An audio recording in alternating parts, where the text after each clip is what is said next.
Hello, Bashar. And to you, good day. Good day. So my highest excitement in life is creating like processes or like permission slips for people to use to understand that beliefs create their own reality. All right. And my interest lately has been understanding the belief systems of like enlightened masters. Yes. So like when it comes to... They are beyond belief. They they've know who they are. That's why, again, I said it renders down to the two simple words, know thyself. Right. So ascended masters know who they are, and knowing is above and beyond belief. Right. So my question is, can you give examples of maybe Jesus or Buddha, that how they transcended limited beliefs that they had and what permission slips they used to get from the limiting belief and then transcending it? What kind of permission slips did they use in their lives? They used life itself. Does that make sense to you? They trusted that whatever would happen in life would be exactly what they needed to achieve that transcendence. They trusted life perfectly, 100%, that it would deliver exactly the processes they needed to experience transcendence. That's what they knew for a fact. So were they born with that, or what Some were. Well, in a sense, all of you are. Right. But some are born with the realization of that, and some of them have chosen to go through a process to gain realization of that. What would that process be? Whatever process happened to them is what I'm saying. It's not a specific process that works for everyone. Right. I'm simply saying some of them chose to go through the process of whatever would come to them that would put them through a process. In other words, again, they trusted how their life unfolded.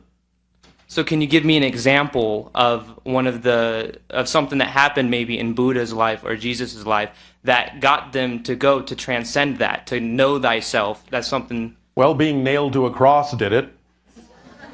Okay. What about Buddha? The idea is seeing the light in the darkness for Buddha. Recognizing suddenly in an instant understanding, what you would call a gestalt awareness, that a single candle at night in the darkness is all that is necessary to illuminate the entirety of creation, if you know how to look.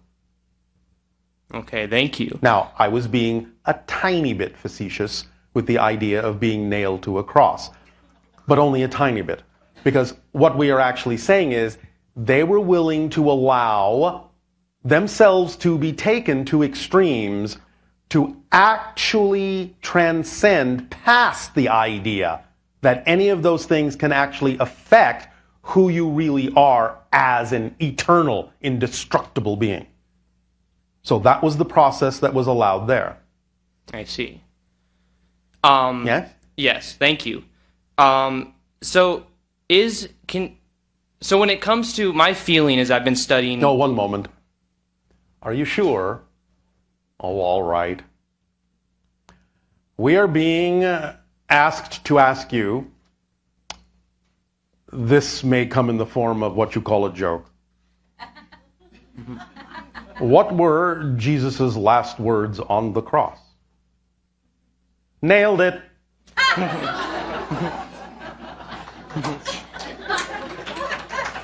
Which goes back to the idea that to be enlightened, you have to lighten up on yourselves. Yes, exactly. Don't take it so seriously. Right. And then I have a question. Yes, that went over well. Thank you.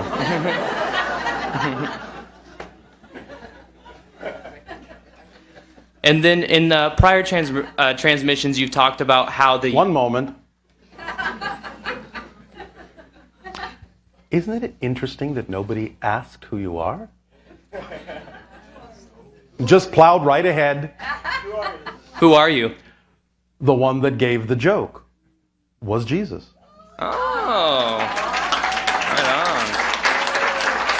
on. Remember that one of your biblical quotes is, "My joy I leave with you." Yes? Yeah. All right.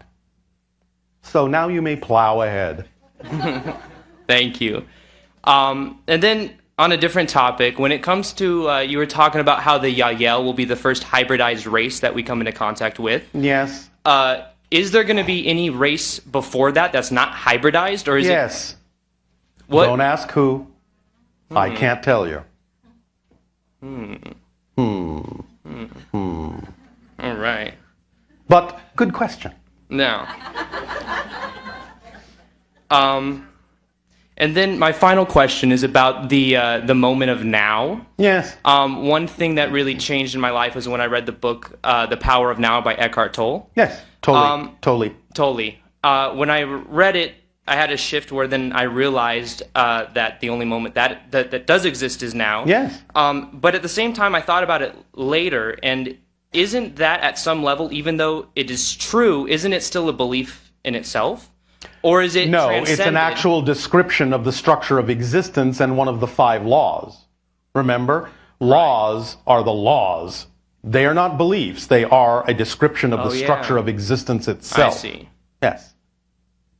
And then Does that help? That does help. And then one last question. Oh, one last question. Is Eckhart Tolle a wanderer? A type of wanderer, yes. I thought so. Okay. Awesome. Much love to you. Thank you, Bashar. And you as well. Both Christ and Buddha would have been the first to tell you that it was always something that they aspired to and something that they often achieved, but not something that anyone ever holds steadily to all the time. It's an objective. It's a calling. It's not some standard that you should hold yourself to and then beat yourself over the head with a club when you are not there. See, this is what the Eastern religions seem to instill, that we are all supposed to become this. And so when you say that this is a planet of joy and that it's an individual choice, I don't quite understand. I know you say there's really no purpose to be here except for joy, except there seems to be such a collective consensus in the teachings, Eastern and Western, that we are supposed to come to a certain height. Well, at the heart of all of those religions, there is an understanding of alignment. In other words, when you discuss any of them, if you can get back to the precepts on which they were originally based, you discover that there was an understanding by those who were translating at the beginning of coming into alignment. It's an individual's self-alignment with who they have become, and that's the thing that all those religions were teaching. But as man gets hold of it, whether they are the leaders of a church or of a nation or of a peer group in a high school, most leaders really believe that leadership is about looking amongst the masses, coming to a conclusion of right action, and then somehow affecting conformity to that right action. And what is forgotten almost every time in almost every religion is the understanding that coming into enlightenment, that coming into vibrational harmony, that going home, that coming into the light, that upliftment, that seeking source, that finding God, no matter what words they are using, is all about an individual closing their gap between who they are and who they have become. And it's this determination that almost every religion or organized anything has to get you to conform to their standard that has the whole thing not working well.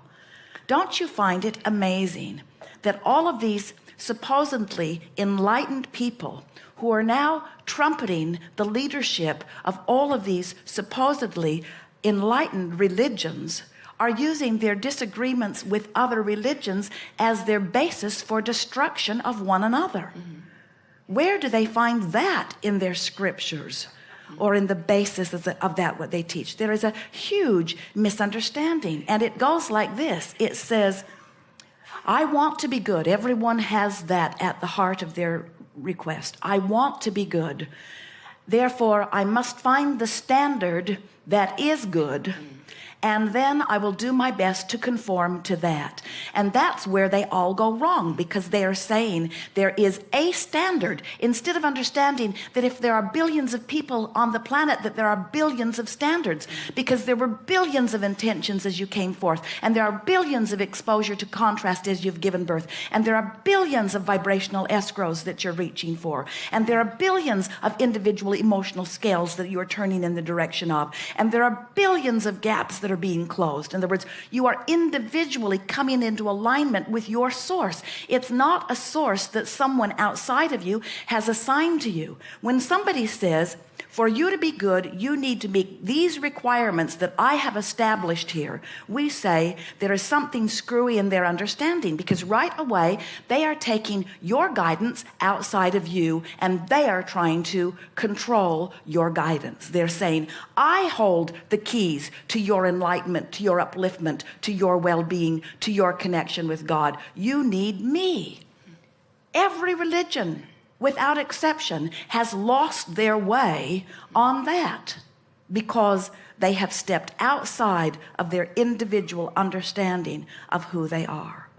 It is our promise to you that you did not come forth into this leading edge time-space reality with the attitude that said, I'll go forth and I will find the right way, and I will lead others to the right way. Instead, you said, I'll go forth and I will conclude what is best for me, and the source within me will become it and call me toward it. And when I go, I'll feel really good. That is enlightenment. Now I am an example of someone tuned in, tapped in, turned on. I am an example of someone offering a singular, non-resisted signal. So my power of influence is huge. But what I am influencing toward is not doing as I do and thinking as I think. What my example of enlightenment is about is my example of alignment. You did not come forth as teachers to tell others what they should create. You came forth to demonstrate through the power of your example how to create. They are the creator of their own experience, and they get to choose.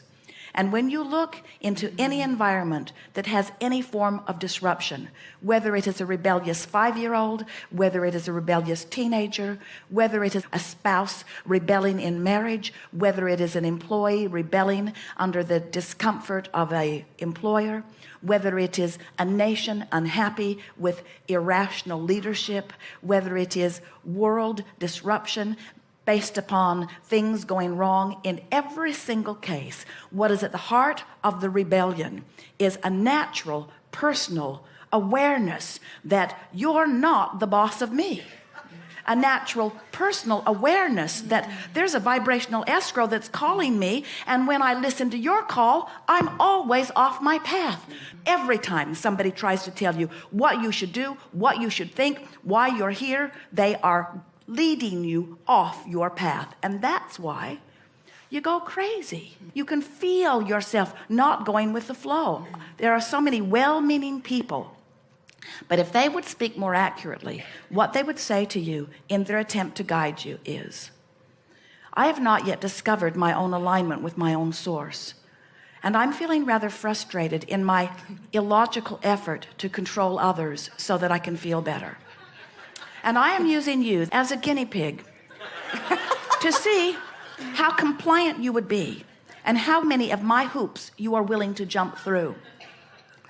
And I have this illogical misunderstanding that if I can get you to jump through some of my hoops, that I will feel better. But it's going to take your undivided attention. You're going to have to really trust me, which means you're going to have to set aside all of your natural instincts. So you're going to have to, from this moment forward, forget that if it feels good, it is. And you have to start believing that if it feels good, you're being led down the wrong path, and that if it feels bad, you're on the right path. You have that one? And then you have to understand that nothing that is worthwhile is easy. There is no stream of well-being. There is no source. You are not worthy. You are here as unworthy beings. And so any of your natural instincts are wrong. Set them all aside. If you feel like laughing, stifle it, because that would be inappropriate. And if you feel like doing something, don't, because that's just selfish. If you instead listen to me, now it's going to be hard, so it's going to take a lot of trust and a lot of faith and a lot of willpower. You're really going to need a lot of willpower, because every inclination that you have is going to want to lead you toward joy. So it's going to be a lot of trouble for you. Because I know how much trouble it is, I'm going to start with you when you're really, really little. And I will call those the formative years. Those are the years when you defy your natural instinct for joy, and instead you do everything that's illogical. I'm going to smile when I don't mean it. I'm going to pretend that I feel good when I don't, so that you learn to mimic my actions with no guidance whatsoever coming forth from within. And if I can train you appropriately, then we'll have world peace. We will have defied all of your natural instincts. We will have defied your reason for being. We will be defying everything that you are, but let's go for it. And if it doesn't work out, and so far it hasn't, they will tell you, we'll get better at it. We'll train you stronger and faster, and we'll ask for your compliance. And then if we don't get it, then we'll just make the stakes higher. And if you don't listen to us, then we'll condemn you to hell. We will. And somewhere along that training, and didn't all of you get some of that somewhere? Somewhere along that training, you start to think there's something screwy in this.